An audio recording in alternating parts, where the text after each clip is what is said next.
Coming up on KVAL News this morning, history made in the Oregon House. What's next after the expulsion of a former representative accused of letting protesters into the Capitol? Plus, an update is coming today on Oregon's race to vaccinate. How many more people need to get at least one shot before we can drop coronavirus restrictions? And red light, green light, a traffic light signal flipped on overnight. How this change could affect your morning commute. KVAL News starts right now. From the combined newsrooms in Eugene, Roseburg, and Coos Bay, KVAL News at 5 starts now. Good morning. We made it to Friday, June 11th. The time right now is 5 a.m. I'm Sean Cuellar.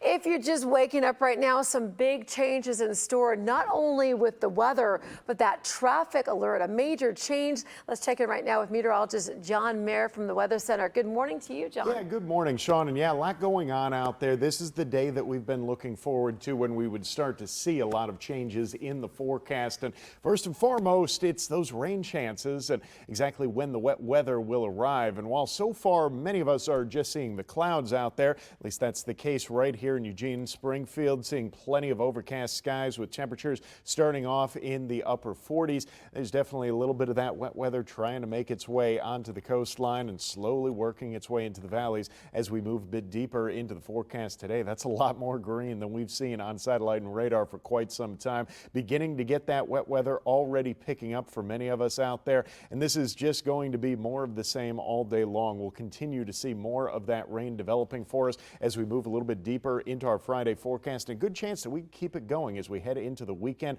A few hundredths already falling there on the coast, and we've got a long ways to go. We'll walk you through exactly how long this rain is going to stick with us coming up, but also want to make sure that you're aware of that change on the roads. That issue in your commute, well, it's that new light that's going into effect there at Delta Highway and Beltline. There's a new intersection that is going into effect, that new traffic light that was turned on at midnight yesterday evening. So that'll impact drivers that are heading eastbound, exiting onto Delta Highway, looking to go north. And for north and southbound Delta drivers, some new traffic patterns to watch out for as well. In addition, there's still that construction that's ongoing. You add into that some rain this afternoon, and this could turn into a little bit of a messy situation out there. So if you do find your early commute taking you over that way, just make sure you're taking it slow and stay safe on the roads. Sean?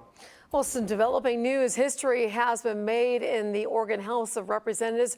For the first time in 160 years, a representative has been expelled.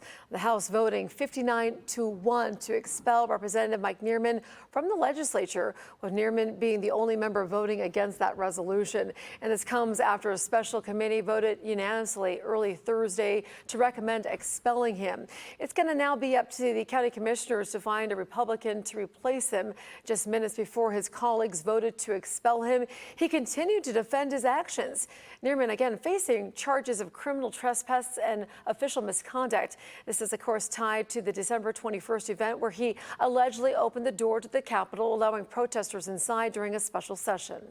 Now, Oregon House Speaker Tina Kotek sent out a statement saying, in part, the facts are clear that Mr. Neerman unapologetically coordinated and planned a breach of the Oregon State Capitol. His actions were blatant and deliberate, and he has shown no remorse for jeopardizing the safety of every person in the Capitol that day.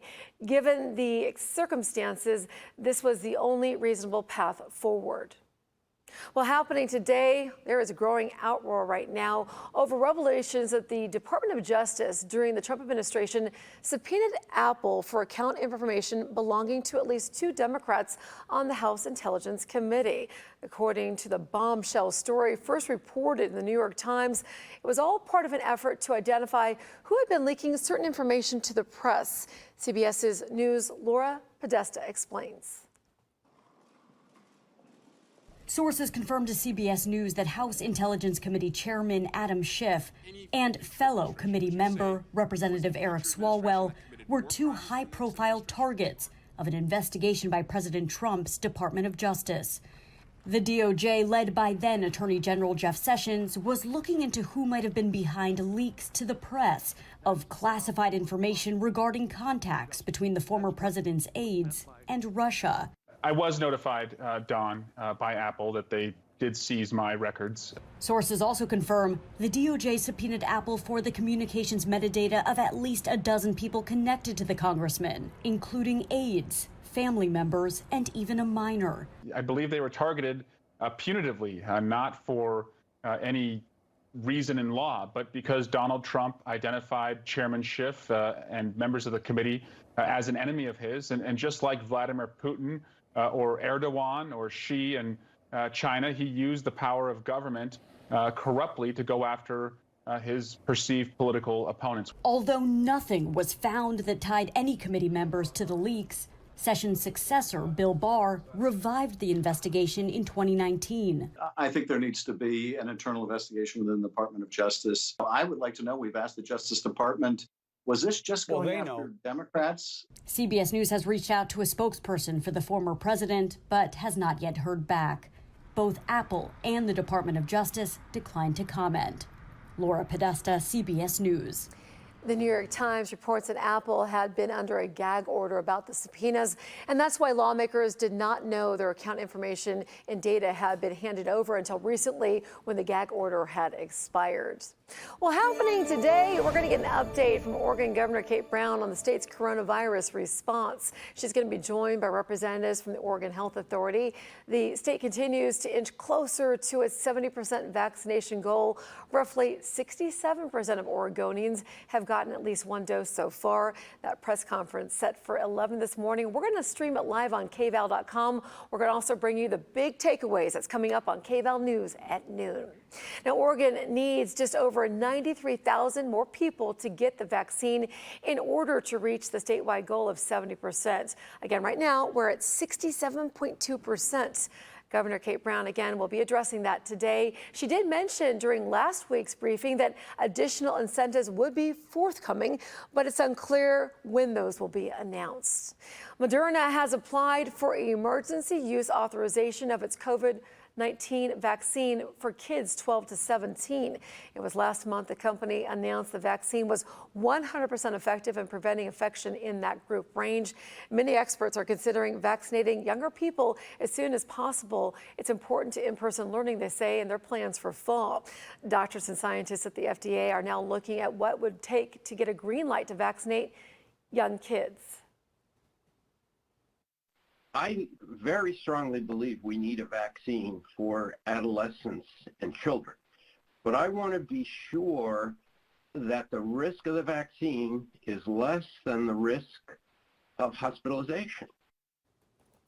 The FDA usually asks for safety data in between 500, that is, and 3,000 kids when considering a new pediatric vaccine.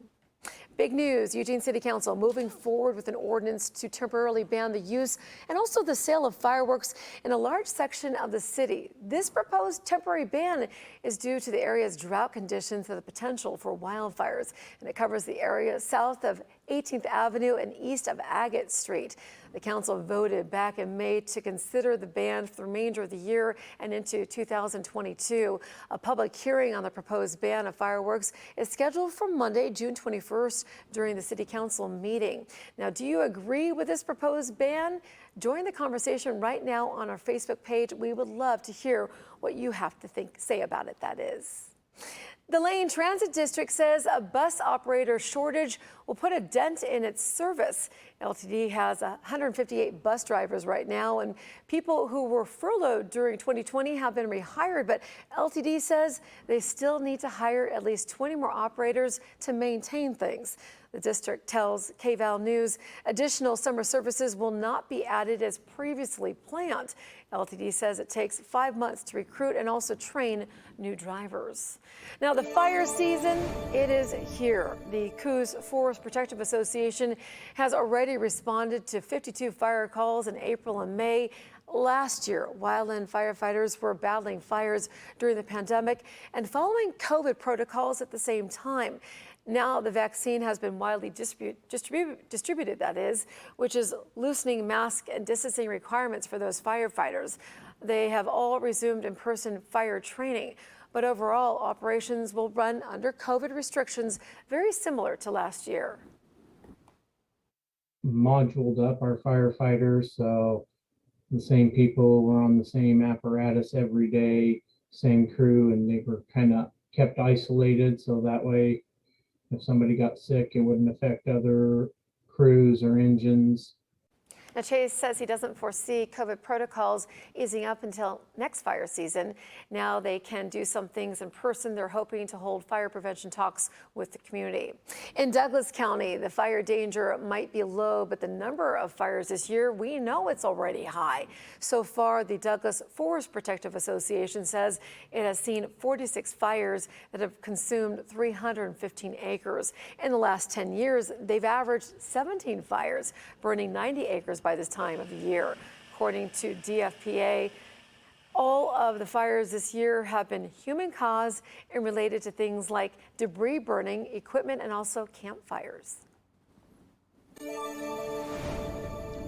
Continuing to track that wet weather finally making its way back into town, and this is going to be our first big chance to see that rain really developing for us in the forecast. First time that we've had widespread rain like this in a while, and this is what we're expecting all day long. We move towards mid to late morning, still talking widespread rain. Same thing into the afternoon and evening hours, though by Saturday, excuse me, there is a chance that we'll start to see some of that rain beginning to fizzle a little bit. So heading into the weekend, an opportunity for a little bit of change, but at least in the short term, yeah, we are expecting a really widespread round of rain to develop for us. And while it hasn't amounted to much just yet, keep in mind this is going to be a slow go for us during these early hours. That cold front only first arrived just a few hours ago on the coast, so starting to see that rain picking up there, a couple hundredths there on the central and south coast. But here in the valleys, still waiting on more of that rain to arrive. But we're not going to have to wait long, because this is going to be widespread rain, not just for southwest Oregon, but really statewide. In fact, region-wide. We're looking at this cold front really having just a major impact for us out there all across the board. All of this making its way into town right now. And of course, while we still haven't exactly seen the cold front itself arriving, it's just off the coast. And as that starts to push its way into town, we're going to begin to see some pretty gusty winds heading our way as well. Good chance that we get wind gusts to around 30 to 40 miles per hour on the far south coast as that cold front makes its way into the picture. So exactly how much longer is this set to stick with us, especially with the weekend right around the corner? We'll track that out for you coming up in just a minute. But first, we're going to go ahead and kick things outside to our live shot buddy, who is on rain watch, at least right now. So far, just seeing a few of those clouds moving through, but again, kind of a slow go during these early morning hours. He's over on Interstate 5 looking northbound at the I-105 overpass, and so far so good. No major accidents or delays to report early on this morning. Just a little bit of a chill in the air, so things are looking good for us right now. But again, expect that wet weather to pick up. Expect some wet roads to develop for us soon enough. And of course, we'll track that out for you in terms of those rain chances coming up in my full forecast. Sean? All right, John, watching the commute, we're also watching air travel. A shortage of TSA workers can mean delays for travelers. What government officials are doing as summer travel season is about to take off. Plus, coming up also, happening right now, round-the-clock work to get the lights back on. Why this fire at a Puerto Rican substation is the final straw for people on the island. We're back right after this.